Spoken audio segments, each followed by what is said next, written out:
আসসালামু আলাইকুম, কেমন আছেন আপনারা? আশা করি সবাই ভালো আছেন। আলহামদুলিল্লাহ আমিও ভালো আছি। আজকে বানাবো ফিশ নাগেটস। তো চলেন যাই বানাই। আমি লটকে মাছ দিয়ে বানাবো, আপনারা অন্য অন্য মাছ নিয়ে বানাইতে পারেন। তো এখানে আমি পাউরুটির গুঁড়ো করে নিছি, সাইডে যেগুলো থাকে ওগুলোই গুঁড়ো করে নিছি, আর একটা ডিম নিছি। এখানে 8 পিস লটকে মাছ নিছি আমি, 8টা আর কি, আপনারা কম বেশি করতে পারেন। আর একটু ময়দা নিছি আমি।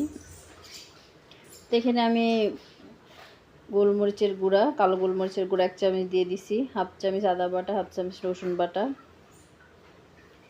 এখানে আমি কোনো সয়া সস টয়া সস কিছু ইউজ করব না, নর্মালভাবেই বানাবো। তো এখানে আমি লবণ দিব, সামান্য একটু মরিচের গুঁড়া দেব, এটা অপশনাল।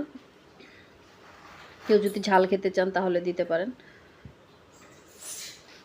আমি ঝালটা দিব না, কারণ গোলমরিচ দিছি, ওতে ঝাল হবে, বাচ্চারা খাবে। স্বাদ মতো এখানে লবণ দিয়ে দিলাম।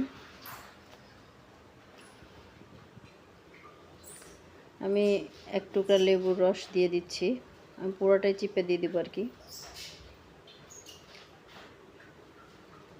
দিয়ে এটাকে ভালো করে মাখায় নিব। মাছটাকে একটু ভালো করে মাখায় নিব, যে সব কটা মশলা ঠিক মতো ঢুকে সব মাছের ভিতরে।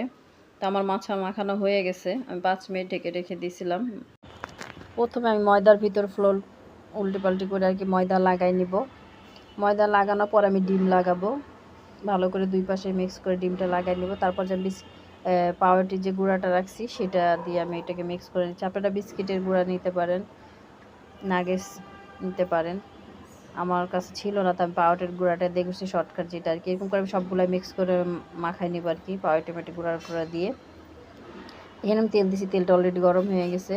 তেল আমি উল্টে পাল্টে করে ভেজে নেব এটাকে, হালকা আছে ভাজবো, হাই বেশি বাড়াই দেবো না, একটু কম কম আর কি আছে ভাজবো।